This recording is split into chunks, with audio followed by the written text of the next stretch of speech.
Portrait అంటే proportions ఒకటే కాదు, ఏ ప్రొఫైల్ అయినా సరే గీయగలిగే కెపాసిటీ ఉండాలి. Hello guys, welcome to day 18 of learning portrait drawing in 30 days series. ఇవాళ మనం నేర్చుకోబోయేది ప్రొఫైల్.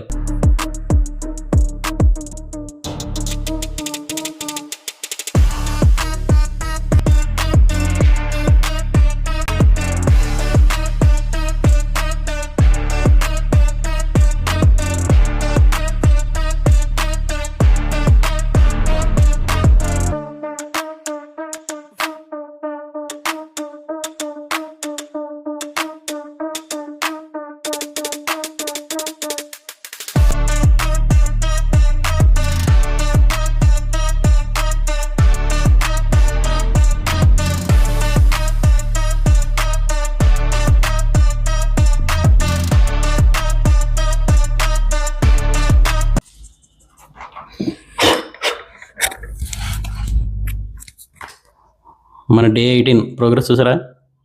ప్రోగ్రెస్ ఏం కనిపించట్లేదు అనుకో. సో ఇక్కడ మీరు చూడాల్సింది ఆ గుండు కాదు, ఆ యాంగిల్స్. ఏ యాంగిల్లో ఎటు చూస్తున్నాడు, ఆ యాంగిల్లో ముక్కు షేప్ ఎలా ఉంటుంది, అది నేర్చుకున్నాం మనం. మడిసన్నా కాసింత కళా కోసం ఉండాలయ్యా.